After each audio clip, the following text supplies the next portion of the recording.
Hi, my name's John Weber with Schneider Electric, and today we're going to be talking about adding a battery-based system to an existing grid-tie PV system. This is the second part of our webinar series on this subject, so please, if you haven't seen the first one, definitely check it out. We kind of talk in general terms about sizing and some of the other battery-based solutions that we can provide. We're really going to go into kind of the how to do it now instead of the theory, which is what was covered in part one. So please join us, and we look forward to going through this webinar with you. As an overview of what we're going to be talking about today, of course, we need to take system considerations into account, which is really talking about what is the right system for the location. And then, of course, once we've made that decision, we need to talk about how to plan and make sure that we cover single-phase loads, split-phase loads, and we'll even talk about some three-phase loads. With the install, we'll go into those balance of systems that you're going to need to bring that solution together, how easy it is to bring the Schneider Electric XW Plus or Connex SW and put it up on the wall. Finally, of course, once it's up on the wall, we'll get into some programming and how to set that system up to make sure that we don't do anything that could result in some harm to either the system or the batteries. And of course, after all of that, we want to make sure that that system's running properly. And Schneider Electric offers several different ways of doing the monitoring. So let's start off first with the system considerations and get into exactly what is the right location and place for a PV install with battery retrofit done to that system. We'll talk about three different ways of doing it, along with some system sizing and again some three-phase, and just make sure that everything that we need to have, we have on hand before beginning an install. When we think about what we need to do to bring a solution together, there's really kind of three different approaches that we can take to bringing a battery-based solution into an existing PV solution. First, of course, is battery backup. And what we mean by that is we're not going to be charging or interfacing at all with the existing PV system, but just simply bringing in, say, a Connex SW along with some energy storage, identify those loads that we need, and the primary charging source is, of course, going to be from a qualified AC source, either being the grid or the generator. With AC coupling, that is where we're talking about actually creating a qualified AC source for the PV inverters to initiate when the grid is not there. And then with DC coupling, that's simply talking about taking out a PV inverter and actually replacing it with something like our MPPT 80 charge controller. Very typically, with today's PV inverters, we're looking at somewhere between 300 and 600 volts within a string. And so that makes a really nice and ideal solution for simply pulling that inverter out and placing that MPPT 80 charge controller into that solution and going with a complete DC coupling. And there's some great advantages to doing that as well, and that's what we've covered a little bit in part one. So for an existing PV solution, what is the right amount of batteries, inverter, and everything else? When we talk about sizing, we really do recommend doing 100 amp hours per kilowatt hour of PV inverter power. And the reason that we say that is just simply because we can't always guarantee that the amount of PV that is being produced is not going to be consumed by loads. So let's imagine we don't have any loads in the system. What's going to happen if all of that current's going into the batteries? And batteries, and if you talk to the battery manufacturer, they will always tell you that there is a maximum charging to those batteries. Anything above that, interestingly, is probably going to undercharge those batteries. And so at 600 amp hours for a 6 kW PV inverter, that's just an example of that kind of 1-to-1 ratio that we're looking for. For the inverter, of course, again, we need to make sure that we aren't putting such a large PV array onto that system, even if we've chosen a very large battery bank. What can happen is that the inverter is rated at, say, 6.8 kW. If you had 8 kW pushing through that, that inverter would eventually self-protect because it would get too hot. So we need to make sure that we're doing the calculations to ensure that we aren't accidentally overheating that inverter, and please take ambient temperature into account as well. For maximum depth of discharge, this is a very interesting topic, something that I've been advocating for, which is that if it is a grid tie PV inverter system with battery backup, your maximum depth of discharge can actually be greater than that typical 50%. And the reason I say that is we're typically just going to be connected to the grid. And if we're just connected to the grid, then that means that 99% of the time, maybe even just 98% of the time, that battery system is going to be sitting in float day after day after day. So sizing can be done a little bit different based on the behavior of the system or the needs for that solution. So if they're only losing power a couple times a year and we're only going to get 300 cycles out of batteries at say 90% depth of discharge, we can actually size that system out because you figure out that that's 15 years worth of backup storage in a float situation. And so matching that cycle life to the known number of power outages we're expecting is a great way to keep that overall system less expensive, essentially. For charge current, again, we just need to make sure that we aren't pushing too much current onto that system when we are AC coupled, because it is an uncontrolled charge. We're pushing power onto those batteries.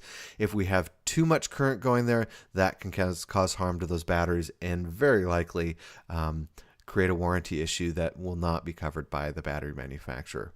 A lot of questions about energy storage when it pertains to all the options for advanced storage. We'll be covering that in a different webinar and just taking some of those ideas into account. So keep your ear to the ground for that, and please join us for a webinar later on this year for advanced storage. For load assessment, this is probably one of the most important practices that we can do when we're designing a system. And really with load assessment, there's different types of loads that we need to be aware of. One, of course, is the inductive loads, which has that surge rating or lock rotor amps that we need to make sure that we take into account.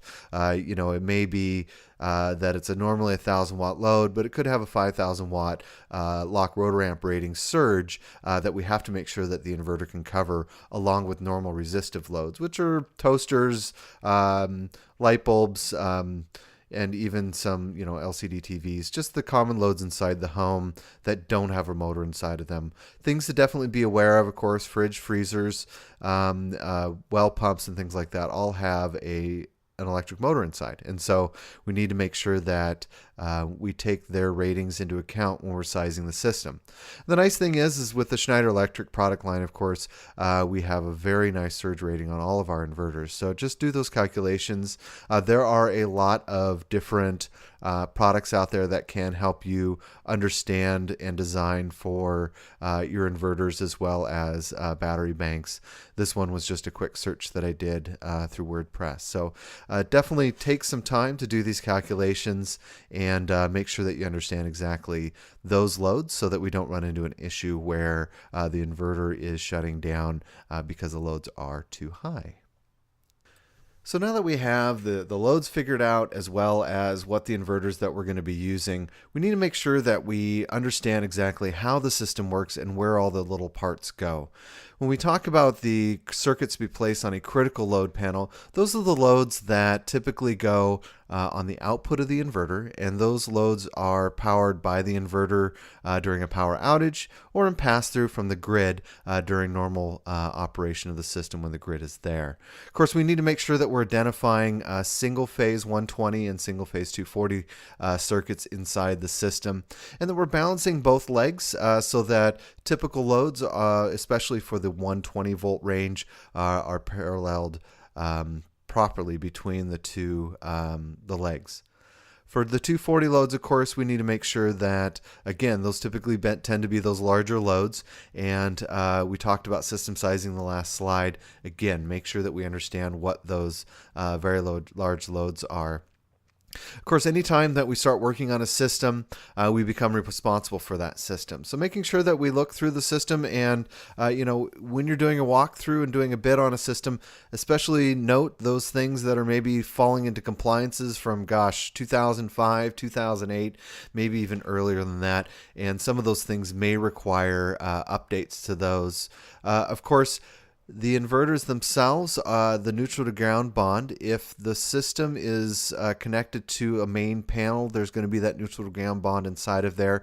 Make sure that we don't have any extra neutral to ground bonds. There is only one in the system, and so that's important to note. As well as arc fault or combined arc fault interrupts. That's something that's new for NEC 2014. A lot of states starting to recognize that NEC code listings, and so we need to make sure that anywhere we get near those arc faults, we have to have that detection in place. For batteries, of course, we have to make sure that we are making the space for them.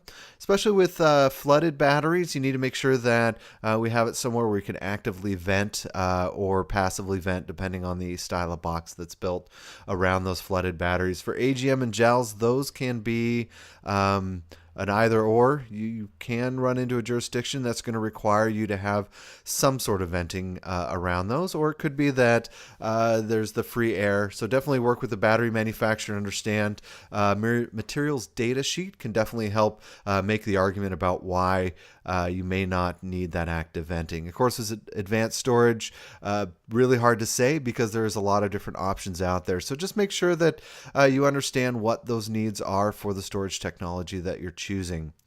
Because we are going to be talking about monitoring and bringing that system together so we can see it both locally as well as remotely, communications is definitely part of the needs for the system. So how far is the router? Can we use a Wi-Fi adapter to plug into, say, the COM box to get that boosted signal out to the router and then onto the web so that we can use something like Insight. So definitely keep an eye on if the system's going to be remotely based in another building, can you get a Wi-Fi signal out there so that you can do that communications?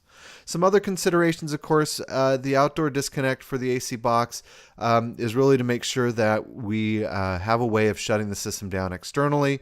Typically firefighters will disconnect from the mains so that we kill the house power, but because we have a battery-based system inside of there, make sure that it's well labeled on the outside of the system so that when somebody approaches the structure, they understand that there's very likely still AC power inside that house and they have a way of shutting that down.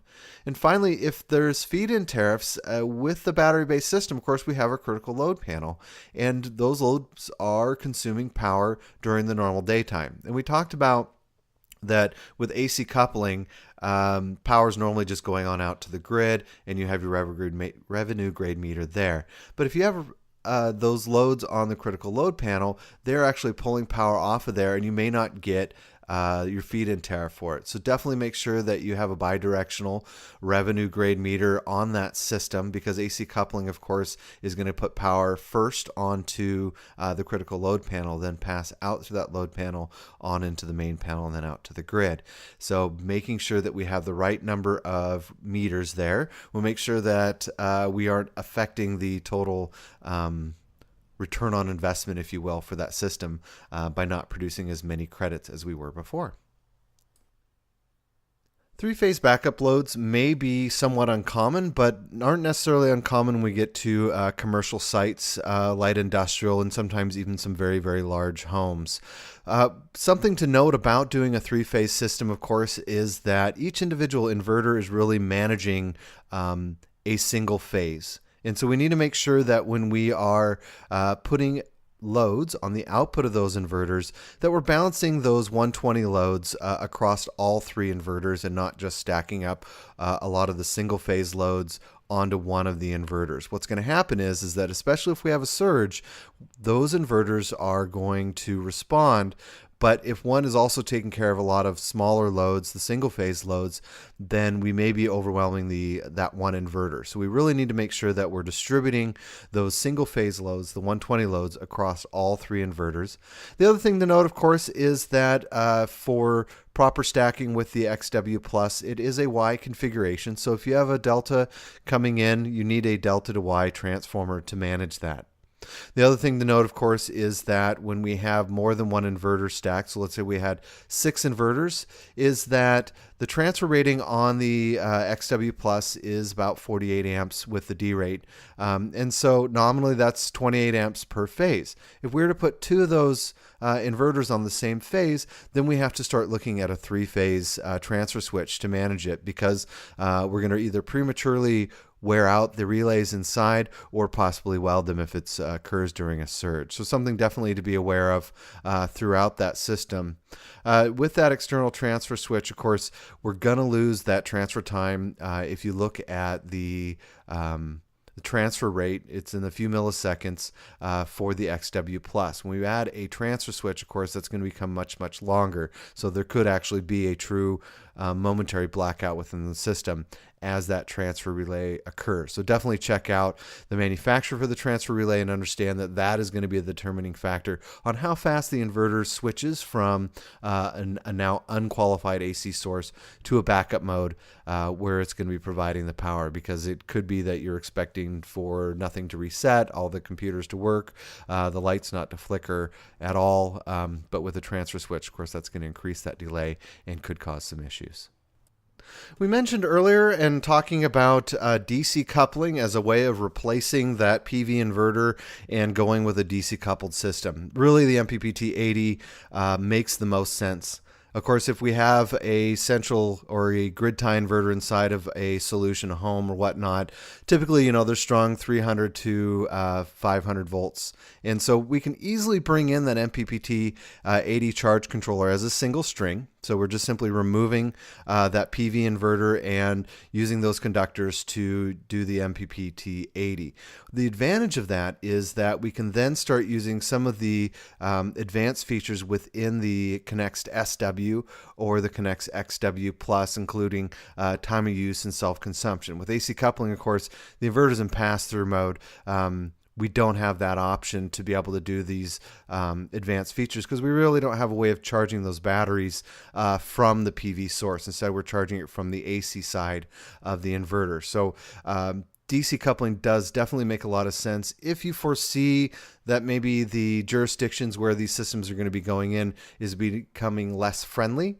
And AC coupling, of course, is going to try to sell that power back all the time. And with a DC coupled solution, we can now manage how that system's being used. We can leverage the energy storage within that solution. Even if the sun isn't at peak periods, we can still inject current from the energy storage to help us do things like time of use and that self-consumption. So we, again, need to make sure that we're not putting too much PV onto a single MPPT 80 charge controller. Very typically with a 48 volt system, of course, we're talking about a maximum of around 4,800 watts of PV. One thing that's going to plateau that that graph, we look at the system, we should see a bell curve, but if we put too much PV on there, we may see that the system is actually curtailing itself because the MPPT 80 can only produce 80 amps at one time. Of course, with a 24 volt system, if you're going to be using the Connex SW, it's about half of that. So with planning, let's go ahead and get into exactly what you need to make sure that that system's going to go in correctly. Do we have the square footage? Do we have where everything's going to go? Have we identified during the walkthrough of the home those circuits that are going to be affected and things that we're going to have to update from NEC 2005 up to NEC 2011? Some of the most basic things that we're going to need for an install, of course, is to make sure that we know exactly where those batteries are going to go. And we spoke about earlier making sure that the venting is proper if we're going to be using flooded batteries, checking if gel or AGMs need anything according to the local jurisdiction. For advanced battery storage, of course, we need to check to make sure that there's no restrictions there as well.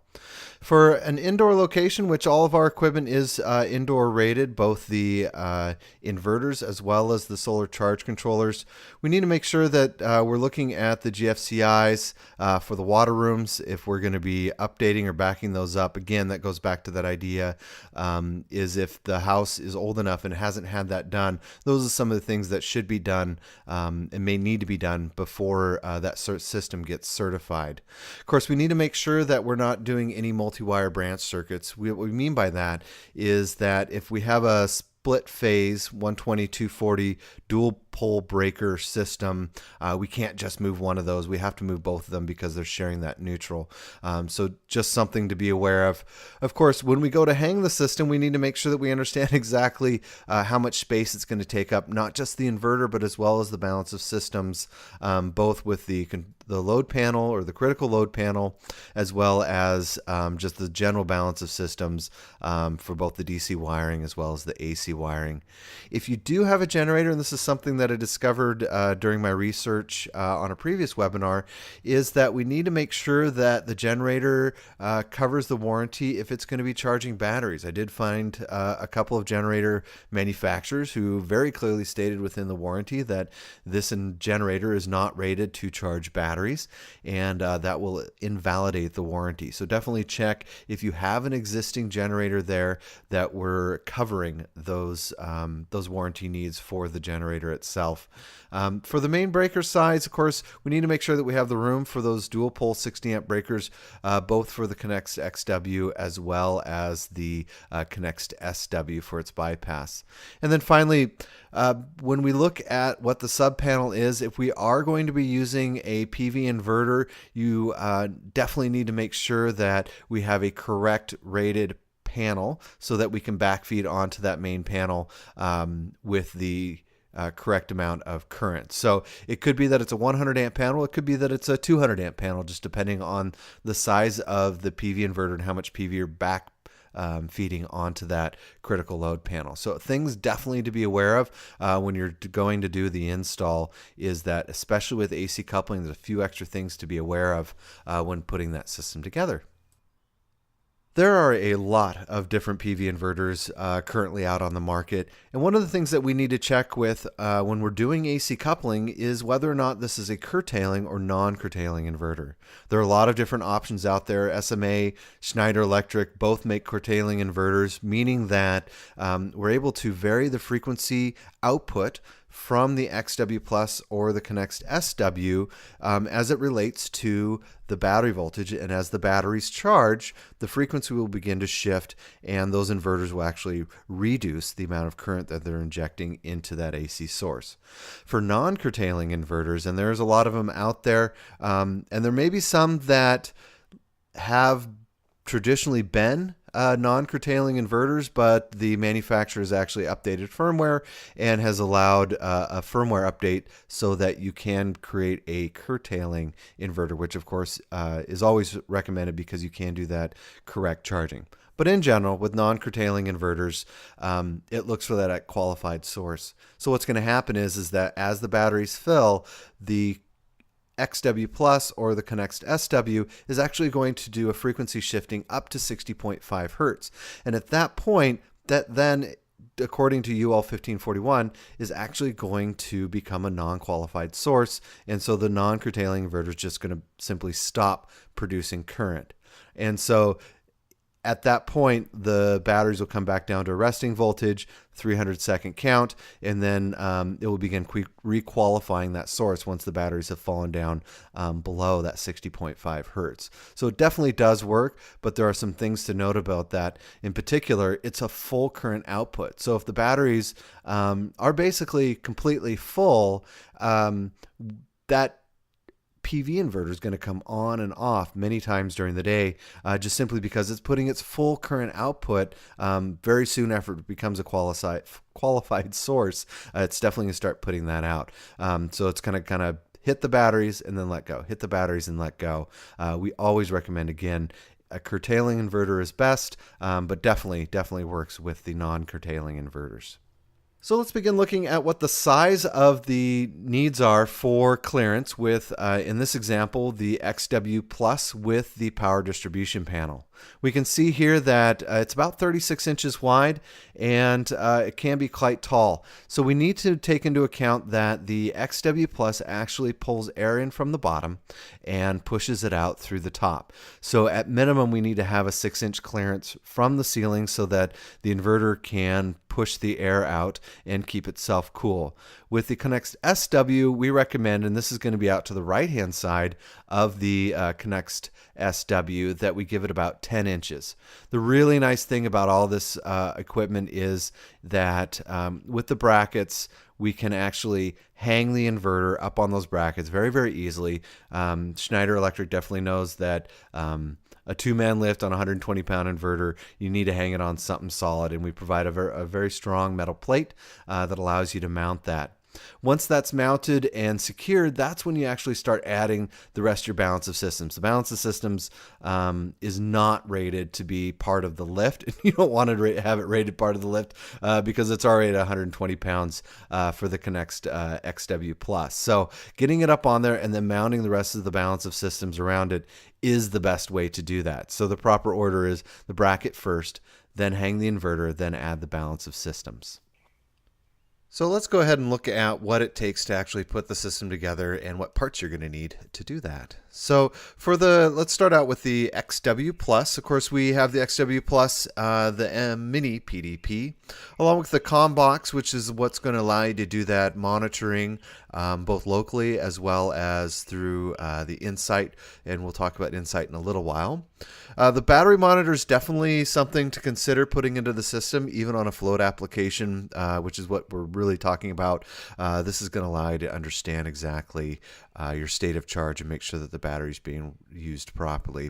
And then finally, that 100 amp load panel. When we talk about AC coupling, of course, you want to make sure that you understand how much power you're going to be feeding back through that panel, and you have an appropriately sized panel, not just for the loads, but if you're feeding back onto that panel, make sure that that panel is rated for the proper amount of feedback as well. For the Connext SW, again, a very simple choice of products with the SW itself, and then we have the DC switchgear, which is going to have the DC disconnect for the batteries, as well as the AC switchgear, which is going to have the ability to actually add a second SW without too much trouble or issues. And then finally, again, the COM box so that we can have that monitoring, and then finally the battery monitor. And again, that 100 amp load panel, if we are doing AC coupling, make sure that you understand that you can only put so much onto that back feed. What you don't see in here, and I kind of put a little asterisk down here at the bottom, is that with the SCP, that's something that we want to make sure we can have both local control. If for some reason the internet's down, you can't get that to work, the SCP is a nice addition to the system, maybe slightly redundant, but definitely allows to do troubleshooting if for some reason the Wi-Fi connection is down, if you have a remote location or for whatever reason you can't bring a laptop out there and talk to the COM box. So this is really just everything that you need to put it together. I do like the Mini PDP, which is a really nice product because it's going to have some of those products already wired inside of there, including the breakers as well as some of the home runs between the XW Plus and the Mini PDP itself. For a case study, here's a really nice example of a system that's set up for self-consumption. We have some Iron Edison batteries who provided this case study, along with a pair of XW Pluses and 4 of the MPPT60 charge controllers, along with the COM box. You can't quite see the COM box, but you can definitely see the external power supply there in the top center of the picture. So a really nice example of a system up in Colorado that's got about 12 kW of solar and doing a nice job offsetting for a customer who didn't want to rely on the grid any longer. So the next little part we're going to be talking about is actually installing the inverters, what it's needed. We've talked a little bit about that already with hanging off of the bracket and then mounting the rest of the equipment. So let's go ahead and get into exactly what's needed to install both the XW Plus along with the CSW and how it all goes together very, very nicely. For the Connext XW installation, we're going to be talking about the Mini PDP, although if you do plan on using more than one XW Plus within an install, then you'll definitely want to check out the resources that we have available for the PDP. So let's go ahead and talk about how to hang that up on the wall and where to make those connections. So when we go to hang the XW Plus up on the wall, we want to make sure that we have that mounted bracket on some studs, or that we have, say, 3/4 inch plywood up behind it so that we can properly hang the 120 pounds. Of course, again, we want to make sure that anytime we touch part of the system that we're updating it to the latest NEC code compliance for your jurisdiction. So again, pretty simple. We're going to hang that bracket up on the wall, make sure that we're hitting studs or that we have a supporting structure behind it. And then we're just going to get a 2-man lift to pick that 120-pound inverter up and just simply hang it on those lips. And then we have some securing screws to mount it there on the wall once it's installed. Of course, then after that, it's going to get pretty easy with attaching that mini PDP and making those connections as it comes partially pre-wired from Schneider Electric. The thing that I really like about the mini PDP is just exactly how easy it is to put the system together. With the PDP, of course, it really does simplify that install. We make it pretty quick because those pigtails that come from the bus bars and the breakers go ahead and just land right up inside the XW Plus. There's a couple keyhole slots that will match up and drive those screws into.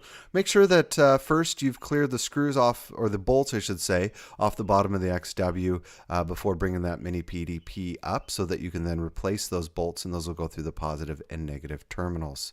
With the breakers, we have the AC bypass, which is rated at 60 amps both for the input and the output, and the DC is going to be a 250 amp DC disconnect. So those internal conductors, again, the way the PDP ships is that it has those conductors already landed and ready to put up into the AC in and the AC out, ready to go. And make sure that the bypass kit is in the proper position so that if necessary we can flip that switch and send the system into a bypass mode, which means that the inverter still has an AC input, but we're actually sending the AC around, so there's nothing on the AC output of that inverter, so we can work on it without having any issues. So let's look at the wiring that we have for the PDP itself. So you can see here on the left-hand side that we have the rocker switch for the input-output bypass there, and you can see where those DC bus bars will actually mate up to the positive and negative there.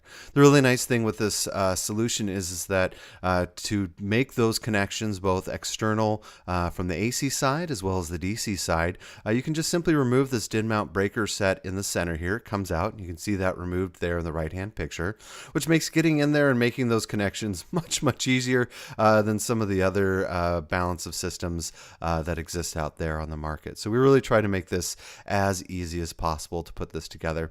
Once the system is completely assembled and you have the dead front attached, there's a nice little bungee cord that actually allows you to put documentation down behind the closed door. One of the nice thing to note is that the door swings either direction. So once you get it on site and realize that maybe there's a better convenience for having that door swing out to the right instead of the left, pretty easy switch to move that swinging plate off the front to the right or left hand side for the door.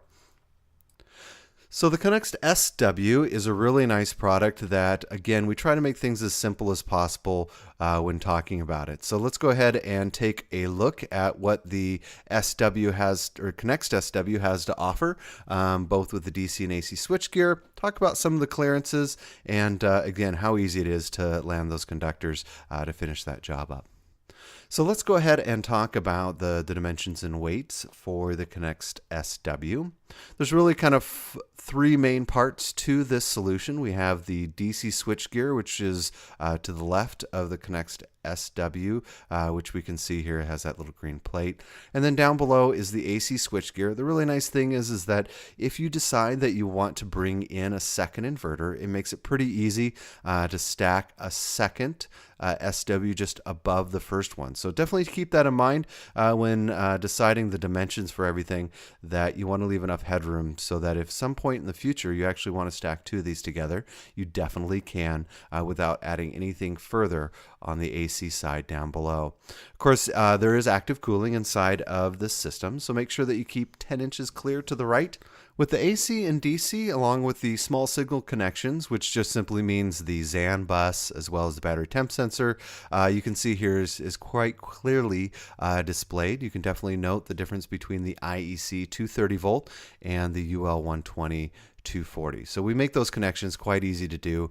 You have access to that system there with that little plate that gets removed on the left-hand side of the inverter. So really think about that. To get easy access to those, you'll probably want to put the DC box on second, and definitely put the AC box on first so you can run those connectors and easily get at that, and then bring your battery connectors in on the DC side. There's still plenty of room to move around inside, which is one of the things that we realize, big hands and long elbows, if you will. With the AC switchgear and setting up that wiring, again, a very easy system because we do have the kit that is all DIN mount for the AC inputs. And so you can choose a single system or dual system setup. The other nice thing and something to note is that because there's up to 9 slots there that can be added to the AC wiring box, you can very easily put that system together so that this actually is your critical load panel. And of course, the one thing to note is that you will have to create a small daisy chain bus across the top to each one of those breakers to bring it all together. And again, you can bring that DIN mount breaker set out of the way so that you can run your conductors in. It just makes life so much easier when putting this system together. So let's go ahead and look at monitoring. So we've got the system installed, we've done the right things to make sure that it's the right system for the job, but how do we make sure that that system's running well and appropriately? So the first things, of course, is not just monitoring, but actually setting that system up and programming. So let's go ahead and look at what that is and how you can do that with the COM-box as well as the SCP. So programming and monitoring for the system, there's a few set points that we want to make sure that we're setting up correctly. In particular, we want to look at the battery manufacturer and make sure that we're putting in the C20 rate, because there's a couple different calculations that are made within the Schneider electric product line based on that C20 rate. Just because the number on the outside of the battery or the part number for that battery gives a number, double check to make sure that that is at the C20 rate for that capacity. It could be the C100 or an arbitrary number. Of course, with that same spec sheet that we figured out what our C20 rate is, check to make sure that we're setting up the absorb and bulk voltage correctly. Along with that float voltage, those are those voltages that are our charging set points for when we hit into a refloat or rebulk. The nice thing with the XW Plus, of course, is that we do a end amps calculation. What that means is that let's say we have a 1,000 amp hour battery bank and we want to end the charge when we know the batteries are full. And this is particularly important when we talk about AGM batteries or gel batteries. So when we get to 20 amps at the absorbed voltage, we know that those batteries are full and we can actually end that charge a little bit sooner. And that's going to keep those batteries in a healthier state over the long term. Of course, when we're setting the system up, we have to make sure that we're enabling AC coupling because the frequency shifting is going to begin at 1.5 volts below that bulk setting. And so what's going to essentially occur is that as the voltage gets closer and closer to that bulk, the frequency is going to begin to shift. One of two things is going to happen. Either the current's going to drop to a lower current setting when we have a curtailing inverter. For a non-curtailing inverter, once we do hit that bulk voltage, then we know that shift is going to occur all the way up to 60.5 hertz, which is going to become an unqualified source for that non-curtailing inverter, and it should turn off or stop producing current for that system until it finds that qualified AC source again. If we don't enable AC coupling, what's going to happen is that the inverter is going to continue providing 60.5 hertz, and those batteries are going to start rising in voltage to an unsafe level for those batteries, and we risk damaging those batteries and possibly having the system turn off just simply because the high battery cutout setting for the inverter is going to kick in and turn it off. For monitoring with the Connex COM-box, we kind of have two different ways that we can look at the system. Insight is that online system, which does require making sure you have the latest firmware installed so that you can set that system up. And then for on-site, the Connex actually has, or the Connex COM-box actually has a internal web page that does monitoring, so we can see what that system's doing both locally, or if you have a VPN or port forwarding set up, you can actually go see that system from an external site. So the basic setups using the COM-box, we want to make sure that we absolutely have the latest firmware downloaded. Head out to solar.schneider-electric.com to download that firmware. It does come with a thumb drive so that you can easily update that firmware. And if you're going to be going out to a remote site, make sure that you've got that downloaded beforehand. You can use any thumb drive or bring a laptop with you. Make sure you have it with you if you don't have an internet connection out there. Again, with the COM box, and the really nice thing is that we can make sure that we have the latest builds. So here's just a list as of July of 2016, or I'm sorry, June of 2016. That's where we're at. You can set that system up with these current firmware versions and make sure that the system has the latest firmware inside of it for its best performance. For basic setups using the SCP, of course, I'm assuming here that we have the COM box, so you can also update the SCP using the COM box to the latest firmware, which again, as of June, it is 2.1 build 8. And this will give you the latest command and control and make sure that the system is absolutely up to date for all of your programming needs. So when we talk about setting up the system using not the COM box, but the SCP, of course, when it first boots up, you're going to go in and fill out how many amp hours the battery bank is, again at that C20 rate, and go through and enable AC coupling. With the Connex XW's current settings capabilities, we can detect loads and indicate that we are AC coupling, as well as we want to make sure that we set up the max battery charge. Again, make sure that you're checking with the manufacturer. The XW Plus is a very powerful charger at 140 amps DC. If you have a smaller battery bank, you may find that the XW's charging capacity actually needs to be turned down a little bit so they're not recharging the batteries too quickly. Then after that, once we have the system set up, we can go in and do the rest of the settings for that system. For programming for AC coupling with the SW, we want to make sure that within the SCP that we're enabling AC coupling, and we're setting that system up so it can detect loads.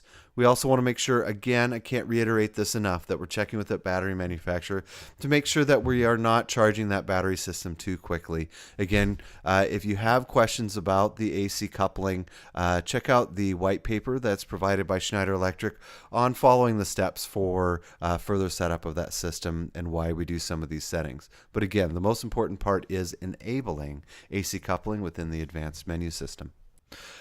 So we spent a lot of time talking about AC coupling, so we should definitely jump into just a few more details when we're enabling that system, either through the COM box or through the SCP.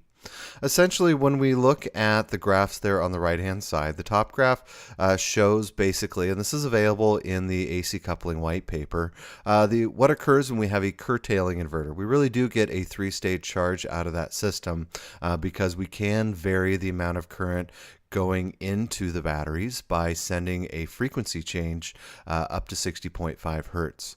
With a non-curtailing inverter and an IEEE 1541 inverter, what's going to happen is the inverter is going to sense that there's a frequency change from the Schneider Electric, either the XW Plus or the Connex SW, and it's going to frequency shift up to 60.5 hertz, which then, of course, the IEEE 1541 says that is no longer a qualified source and will end that charge. And that's going to occur right at the bulk setting point. And so the nice thing is that we can get the inverters up to a bulk set point. It's just not a perfect charge. It doesn't mean that the system's not going to be compatible with it, but definitely means that you may want to, especially if you cycle the batteries a few times, every once in a while, put that system into a forced bulk charge through when we have a qualified AC source. We're not AC coupling. We're just connected to the grid or to a generator and do a good charge. And if you're cycling on a daily basis, definitely want to do a complete charge at least once every 5 days to once a week. So monitoring is one of the things that is becoming an expectation in kind of the modern age of technology. We want to understand and know what that system is doing from really anywhere in the world. And there's a couple ways that we can do that. Connex Insight is obviously and probably one of the best ways to do it. So let's go ahead and go through and see how monitoring can help make sure that that system's been installed and is running correctly. So after the installation with that monitoring, there's really kind of two different ways that we can look at the system.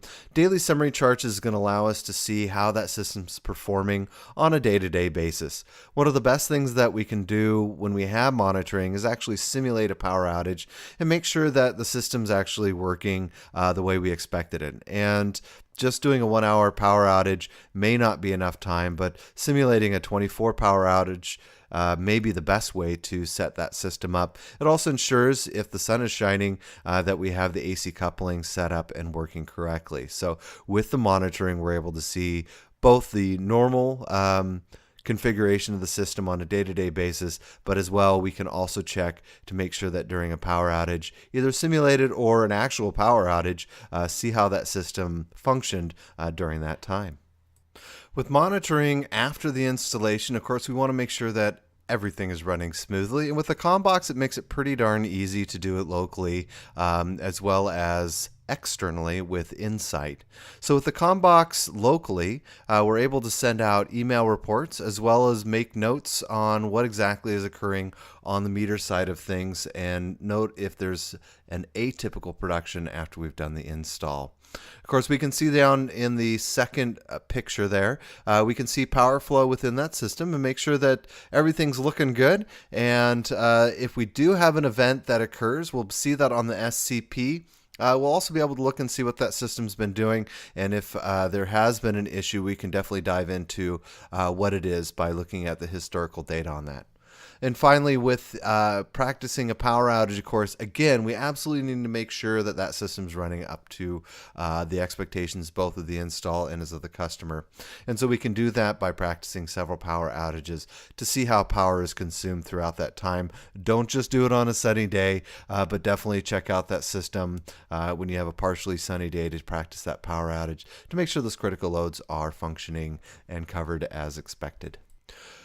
With Insight, we have the ability to not only monitor one system, but several systems. Here we have an example of several different systems throughout the United States. Of course, we would zoom in a little bit closer if the installs were done in a more local scale. And that's the nice thing about this system is that we can monitor both a grid-tied decentralized system that Schneider Electric offers, as well as battery-based. And it's pretty easy to differentiate the two. We can see that in the square green box. It has a little battery symbol, which simply means that we have an off-grid or battery-based solution, whereas we just have the Connect Insight symbol. That means that that is a decentralized site. So it makes it very easy to see that the system or systems are running okay.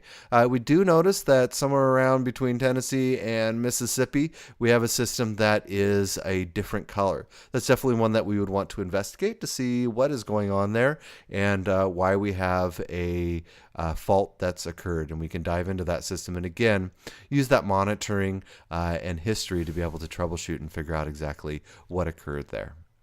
So once we choose a site, we can definitely dive in and see exactly what that site is doing. So from that general map that we just saw, you can simply click into the kind of the next level and see exactly what that particular system is doing.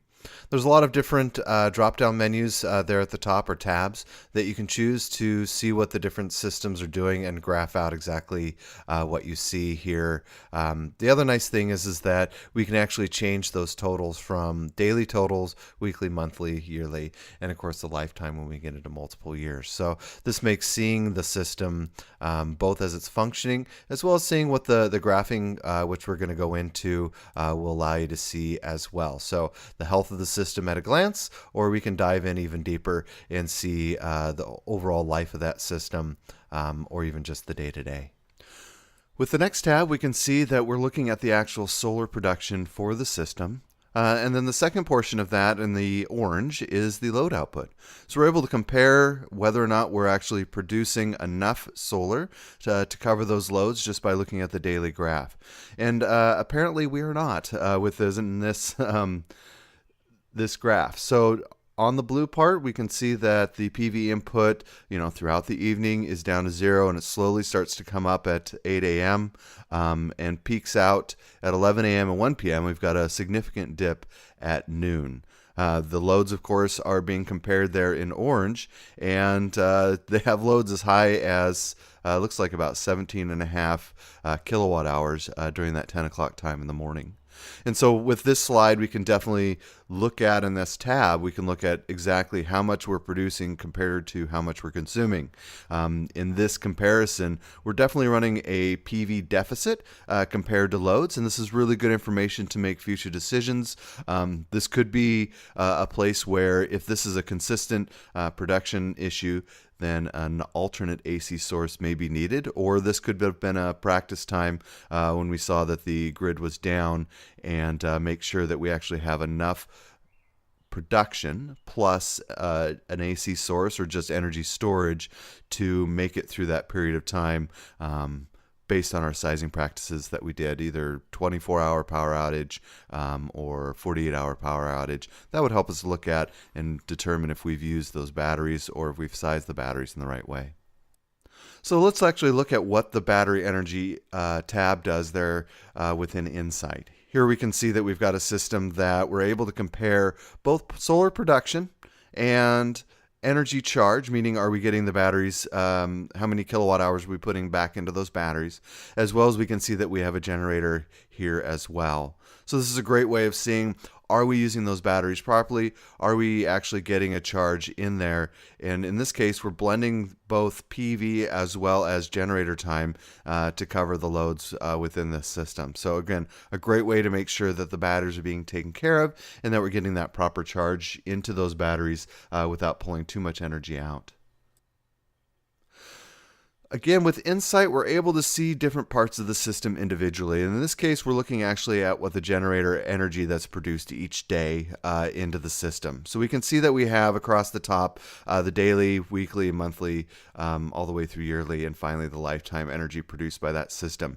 This is an easy way, especially knowing the size of the generator and the loads, how much runtime we've had each day. So this makes actually being able to look at the system and address what the generator is producing each day, which can give us a lot of information about how well our PV is doing, how much energy consumption is being used throughout the day, and then finally, how long is the generator running each day, and does any maintenance cycles need to be addressed? And so when we finally look at the total life of the system and exactly what it's capable of doing, we can definitely start to understand that we have a lot of information available through Connext Insight, and how we can gather that information and use it in an appropriate way is so important and is an expectation these days.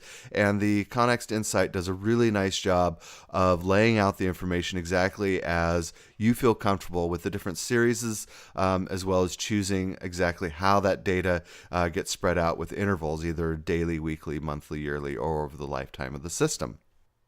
Well, I want to thank everybody for coming to the webinar. It was a wonderful time, and I appreciate that you guys came to attend. So a few things to kind of take away with you is that the Connext Insight as well as the CommBox really are the recommended way of taking care of monitoring your system. The internet is now so prolific throughout, especially North American homes, that this is the way to bring that system in. But please don't forget that having an on-site tool like the SCP makes a lot of sense as well.